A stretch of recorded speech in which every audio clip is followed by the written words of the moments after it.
Hola, buen día a todos compañeros. En este video vamos a continuar con una serie de ejercicios enfocándonos principalmente en las líneas terminadas en cortocircuito y en circuito abierto y también cómo obtener sus parámetros a través de estas condiciones.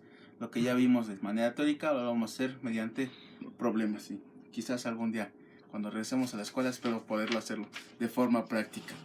Ok, bueno. Se tiene una línea sin pérdidas de longitud 0.2 lambda a cierta frecuencia de trabajo y está terminada en cortocircuito. Sus parámetros L y C son respectivamente 0.2 microhenry sobre metro y 35 picofaradios. Calcule la impedancia de entrada. Solución. Bueno, para una línea terminada en cortocircuito sin pérdidas, tengo que la impedancia de entrada en cortocircuito viene dada por esta expresión. Recuerdan en videos pasados la expresión grandota que teníamos de Z de entrada igual a Z0 multiplicada por ZL, ¿verdad? Donde teníamos tangentes hiperbólicas de gamma por L. Bueno, bajo las condiciones especiales de que la línea sea sin pérdidas y esta termine en cortocircuito, toda esa expresión se reduce a esto nada más, ¿ok? Pueden hacer la matemática y van a ver que se reduce a esto, ya lo habíamos hecho incluso. La impedancia característica de la línea se calcula a partir de este valor. ¿De qué necesitamos? Necesitamos la impedancia característica, el valor beta L para obtener esto. La impedancia característica vamos a calcularla, se calcula mediante esta fórmula que ya hemos visto, ya se deben de saber de memoria, R más J omega L y G más J omega C. Si la línea es sin pérdidas, se supone que R y G tienden a 0 o son iguales a 0, entonces si esto es 0, J omega se va y simplemente me queda que Z0 es igual a la raíz de L entre C. Bien sencillo esto. Entonces, Z0 es igual a 0.2 microhenry sobre metro entre 35 picofaradios sobre metro. No hay mayor problema, 75.5982 ohms. Esa es la impedancia característica de mi línea de transmisión. ¿Qué más necesito? Ya tengo este valor, me falta obtener beta L. El problema no me está diciendo cuánto vale beta, me está diciendo cuánto vale la dimensión eléctrica, la longitud eléctrica de mi línea. Sin embargo, yo sé que beta es igual a 2pi entre lambda y la longitud eléctrica es igual a 0.2 lambda. O sea, el producto beta L, que es este, lambda con lambda se me hace en la unidad y se me queda 0.4 pi. Entonces ya puedo sustituir aquí en mi fórmula. Ya tengo el valor de Z0, ya tengo el valor de tangente, más bien de beta L. Hago la operación y me da que la impedancia de entrada de la línea es de J 232.56 ohms. El signo positivo de este resultado indica que tengo una reactancia inductiva, porque recuerden, esto es una impedancia. Una impedancia tiene parte real, que es la resistencia, y su parte imaginaria, que es la reactancia. Y cuando nos da positivo, esta me indica que es inductiva. ¿Cuánto sería el valor de ese inductor? Bueno, pues a partir de esto, teoría de circuitos, JXL igual a 2pi FL, pues vamos a igualarlo. Lo que yo tengo aquí es 232.65 ohms es igual a J2pi FL. Necesito el valor de L, vamos a despejar L, de ahí y me lleva a esto, 2pi F. El problema, si no mal recuerdo, pues no me da una frecuencia, pero yo me inventé una de 450 MHz. Entonces, si a 450 MHz me va esto. O sea, depende de la frecuencia, va a valer el valor de L que va a ser el inductor que estaría representando dicha línea. ¿Ok? Para este caso, L es igual a 82.83, perdón, 28.31 nano henrys. ¿Ok? Bien, hagamos otros ejemplos. Todos igual de sencillos. Ejemplo. Encuentre la longitud necesaria en metros de una línea sin pérdidas terminada en circuito abierto para que a 600 MHz, ahora sí nos da la frecuencia, presente a la entrada una reactancia capacitiva de menos J20, considere epsilon R igual a 1 y los parámetros de la línea, que son L igual a 0.2 microhenry sobre metro y una capacitancia de 35 picofarados sobre metro. Es decir, yo quiero, hace ratito calculé la impedancia a la entrada y contenía los valores de la impedancia, la longitud y demás. Ahora quiero saber qué longitud debería tener la línea para tener esta impedancia a la entrada de dicha línea. Entonces, bueno, si la línea dice que termina en circuito abierto, entonces la expresión para la impedancia de entrada en circuito abierto es esta. Recuerden, es igual, viene de la formulota grandota donde venían tangentes hiperbólicas y demás, y se reduce a este caso si solo si la línea es sin pérdidas y se termina en circuito abierto, llega a esto. Entonces, lo que necesito es el valor de L. Voy a despejar L. Primero, pues paso esta parte hacia abajo, dividiendo ZICC menos J0 cotangente de beta L. Para sacar, eliminar el cotangente aquí, necesito sacar el ángulo cotangente de esto que tengo aquí. Me queda beta L. Y despejo ahora sí el valor de L. Me queda como resultado esto. Ok, bueno, ya que podría quedar solucionado. Sin embargo, cuando menos en mi calculadora no aparece la función cotangente, aparece la función tangente. Pero sabemos que cuál es la relación tangente con tangente. Tangente y cotangente pues me va a llevar a esto. Ya en funciones de tangente, donde podemos usarla en una calculadora cualquiera. ¿Ok? L viene dada por esta expresión. ¿Ok? Entonces, nuevamente necesito Z0. Este valor ZICA me lo da el problema.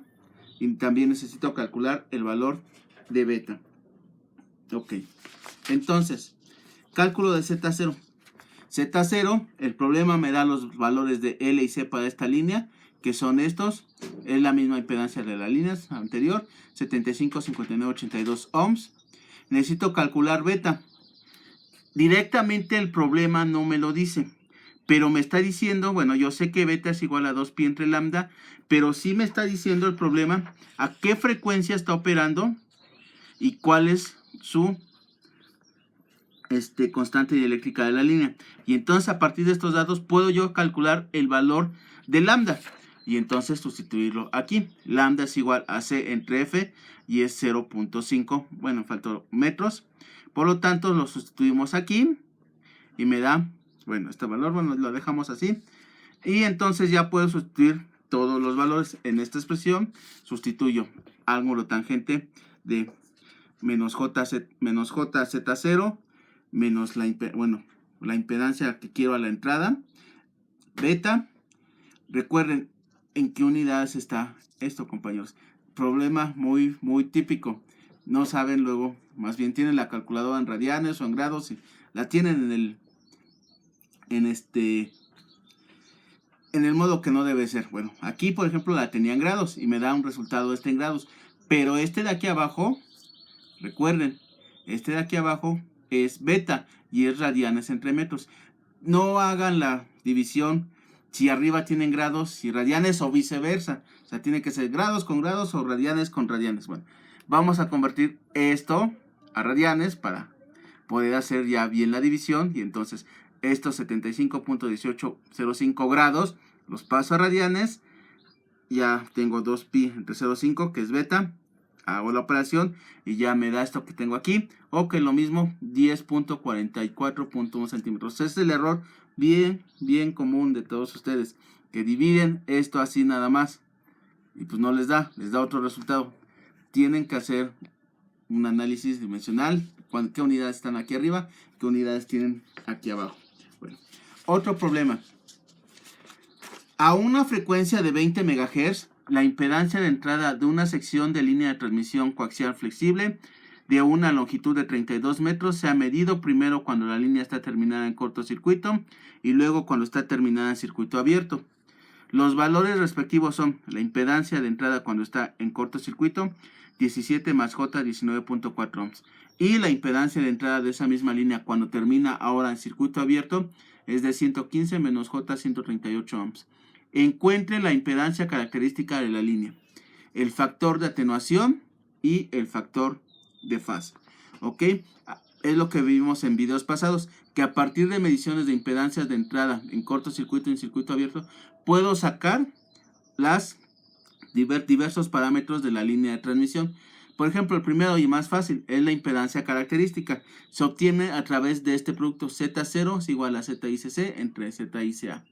Es decir, la impedancia medida en la entrada cuando esta termina en cortocircuito y cuando termina en circuito abierto. Sustituimos los valores. Simplemente estos valores nos los da el problema. Hacemos la multiplicación de estos dos números complejos. Tengo esto que tengo aquí, me da como resultado la multiplicación de estos, me da esto que tengo aquí. Entonces, bueno, tengo que sacarle la raíz a este número complejo. Lo paso de su forma rectangular a su forma polar. A la magnitud le saco la raíz. Al ángulo lo divido entre 2. Y ya tengo aquí la impedancia en forma polar, pero aquí en forma rectangular. La paso de forma polar a rectangular. Y esta ya es la impedancia característica de la línea de transmisión. ¿Ok? Fue el cálculo sencillo. Calcular ahora el factor de atenuación. Ya vimos esta fórmula en un par de videos pasados.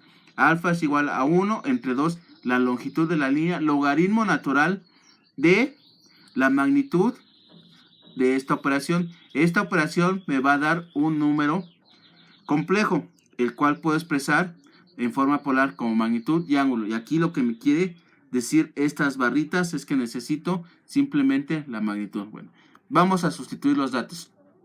Alfa es igual a 1 entre 2L de 32 metros la longitud. Logaritmo natural de estos valores, nada más estoy sustituyendo. 17 más J94, 16, bueno. Todo esto, vamos a hacer la operación. Primero, vamos a hacer la operación de la raíz. Vamos a hacer esta raíz, que se me va a repetir varias veces. Hagamos la raíz. 17 más J19.4 entre 11.5 menos J38.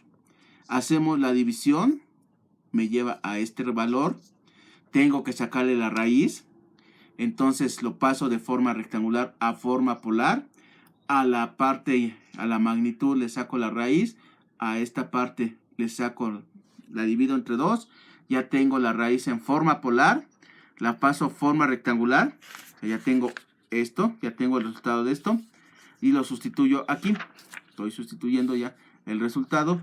Hago esta operación y me da este número complejo. En forma polar, lo voy a pasar, en forma rectangular, lo voy a pasar a forma polar.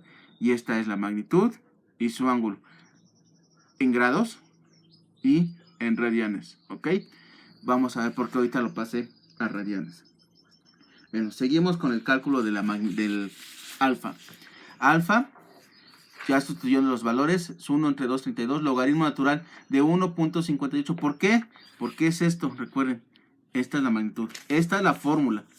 Me pide que haga toda esta operación y que nada más utilice la magnitud. Ya hice toda la operación y la magnitud es esta. Y es lo que estoy haciendo aquí. Y entonces ya aplico esta operación y entonces me da 0.719 nepers sobre metros o 7.19 por 10 a la menos 3 nepers sobre metros. ¿Ok? No debe de haber mayor problema mientras sepan números complejos. Calcular el factor de fase. El factor de fase beta es 1 entre 2 veces la longitud. El ángulo de fase de la operación que ya hicimos hace ratito más 2πn. Ok, bueno, entonces es beta entre 1, 2, 32. Esto porque recuerden, beta está en radianes sobre metros, entonces tengo que usar unidades de radianes. Entonces utilizo este que había sacado. ¿Okay? Recuerden, este es este. Más 2 npi. Sin embargo, aquí se va a surgir un problema. ¿Qué valor de n debo de ponerle? Porque si le pongo n igual a 0 me da esto, n igual a 1 me da esto, n igual a 2 esto. Entonces, y así sucesivamente tengo una infinidad de valores que puede tener beta para n. Pero no es así. Eso no es así. A una frecuencia determinada solo existe un valor de Z0, solo existe un valor de alfa y solo existe un valor de beta. No puedo tener múltiples valores de beta, que se les quede bien claro. No existen muchos valores de beta. Hay solo uno y solo un valor de beta para cierta frecuencia determinada de la línea de transmisión. Entonces, ¿cuál de todos estos es el bueno? ¿Cuál debo de escoger que es el adecuado? O más bien el correcto, no el adecuado, sino el correcto. Con lo que me dice el problema, no hay nada suficientemente válido para escoger algún valor de beta. No puedo yo saber cuál de todos estos betas y de las infinidad de betas que pueda yo llegar a obtener es el correcto. Entonces, ¿así lo dejo? No. ¿Cómo puedo llegar a saberlo? Bueno, en la práctica necesito hacer más mediciones. Bueno, puedo hacer una aproximación, entre comillas, que es lo que hice aquí. Si acaso, es que sabemos que en el espacio libre lambda es igual a C entre F. O sea, vamos a hacer un intervalo del valor más bajo de epsilon R al más alto de epsilon R que se me pueda ocurrir en dieléctricos. Lambda es igual a 3 por 10 a la 8 entre 20 MHz, es igual a 15 metros. Beta es igual a 2pi lambda, entonces 2pi sobre 15. Beta tiene que ser un valor arriba de esto, porque si tiene un valor menor que esto, quiere decir que epsilon R es menor que la unidad y esa cosa, y eso no existe. Entonces, pues ya podríamos descartar todos estos. Bueno, pero aún así me queda una infinidad de valores. La línea tiene un valor de beta mayor que 0.41. Sin embargo, no es posible saber cuál. Vamos a ver el otro extremo. Un valor muy grande de epsilon R, que es muy grande para los dieléctricos, sobre todo para un dieléctrico de un coaxial, 8.8. Beta es igual a 1.24 radianes sobre metros. Muy bien. Entonces, nada más sabría que está entre este intervalo. Pero sigo sin saber cuál. No hay manera. Lo mejor que puedo hacer es una aproximación burda y que a lo mejor ni siquiera es totalmente precisa. ¿Cómo tengo que hacerlo? Para conocer el valor real de beta se deben de hacer más mediciones de esa misma línea. ¿Qué mediciones? Bueno, de esa misma línea se sabe que para una longitud más pequeña, ahora de 1.5 metros, se presentaron las siguientes impedancias de entrada. Es decir, hace ratito tomé mi línea de 32 metros, medí las impedancias de entrada. Ahora le corto un cachito, 1.5 metros, y la vuelvo a medir. Es exactamente la misma línea. Pero ahora me da las impedancias de entrada con estos valores. 0 más J88 y 0 menos J25 cuando termina en circuito abierto y cuando termina en cortocircuito. A partir de estos datos vamos a volver a hacer todo el procedimiento. Z0 viene dada por esta expresión, bueno, que es ZICC entre Z y CA.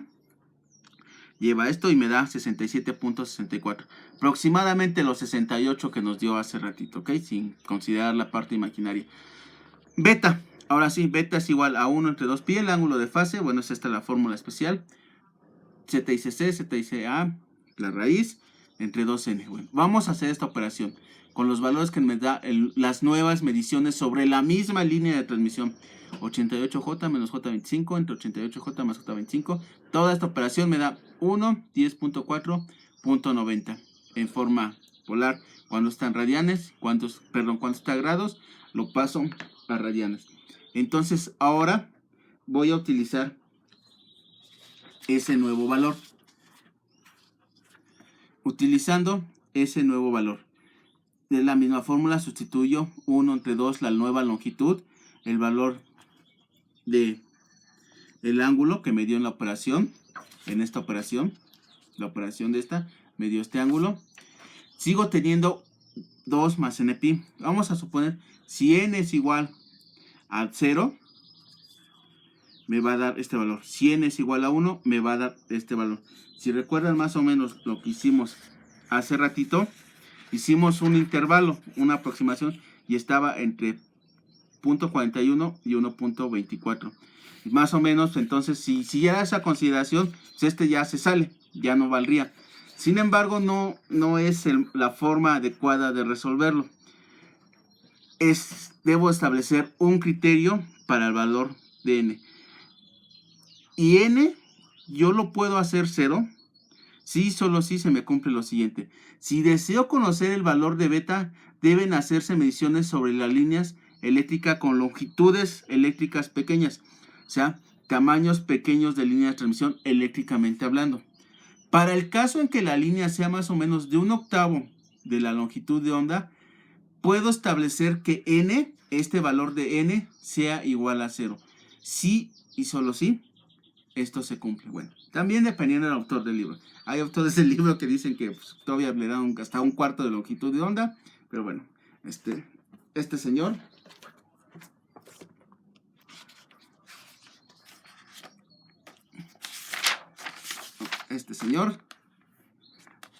PhD, profesor de ahí, nos dice que si la línea mide más o menos un octavo de la longitud de onda, n es igual a 0 y ya tengo el valor de beta. Y es el criterio que yo suelo enseñar en los cursos y que ya he visto que sí funciona cuando hago las mediciones. Entonces, funciona cuando se mide, ya no hay por qué rascarle más. Sí, y solo si, les repito, la línea mide esto, entonces n es igual a 0. Y recuerden, si deseo conocer beta, deben hacerse mediciones sobre líneas con longitudes eléctricamente cortas. Vamos a ver qué hubiera ocurrido si saco alfa con los valores que me dan. Entonces, si con los datos de la línea de longitud corta, L igual a 1.5 metros, se calculara el factor de atenuación, tengo el factor de atenuación 1 o 2 veces la longitud, logaritmo natural de 1 de la magnitud. Recuerden que nuestra operación anterior nos dio una magnitud igual a 1. Esto es igual a 0. Y no es que la línea no tenga pérdida, simplemente está muy corta como para que el equipo pudiese llegar a medir una pérdida. Si deseo conocer alfa, deben hacerse mediciones sobre líneas con longitudes largas. Dos criterios bien importantes para una misma línea.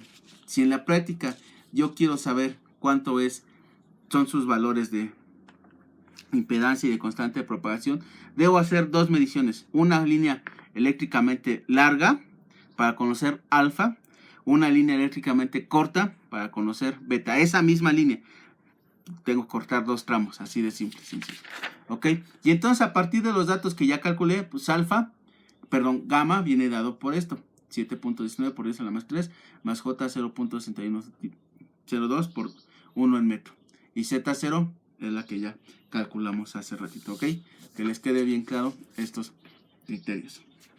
Ya por último, una línea de transmisión presenta impedancias características Z040.5820 menos J0.0131 ohms y una constante de propagación 18.9327 por 10 a la más 3, J 3716, 1 en metro, a una frecuencia de 1 GHz. Obtenga los parámetros RLSG.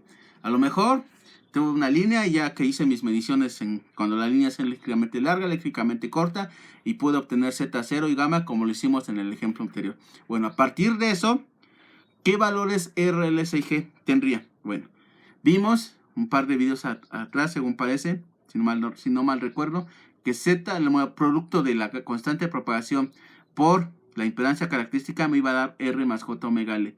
Y el cociente de la constante de propagación entre la impedancia característica me iba a dar J omega C. Entonces hacemos la multiplicación, primero la de gamma por Z omegas, por Z0.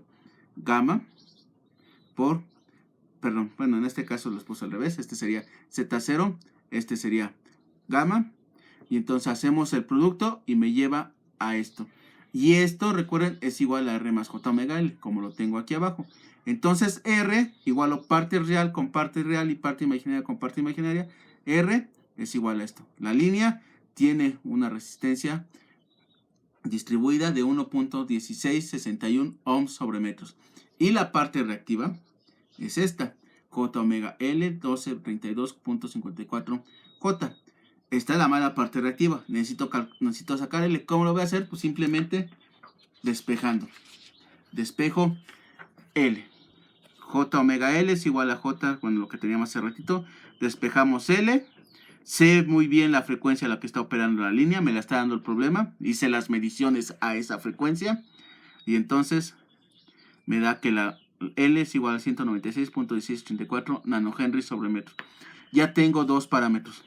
Ahora, gamma y Z0. Hago el producto, la cociente de gamma entre Z0, me lleva a esto. Nuevamente esto es igual a G omega C es igual a esto. Parte real con parte real y parte imaginaria con parte imaginaria. Entonces G es este valor, 224.9432 por 10 a la menos 6 Siemens sobre metros. La parte imaginaria es esta, J omega C, la parte de reactancia. Y entonces necesito despejar C. C es igual a este valor. Despejo C, 119.11 picofaradios. ¿Ok? Vean que entonces ya hicimos el proceso anterior. Al principio yo conocía las propiedades geométricas de la línea y de los materiales y pude obtener estos valores y a partir de esos la constante de propagación y Z0. Ahora a partir de mediciones fui de atrás hacia adelante. A partir de mediciones de la línea de transmisión pude conocer la impedancia característica, la constante de propagación y ahora puedo conocer los parámetros RLC y G a partir de mediciones de mi línea de transmisión. ¿Ok? Bueno, con esto termina el video de hoy. En el próximo video vamos a ver ya el tema de ondas estacionarias. Hasta luego.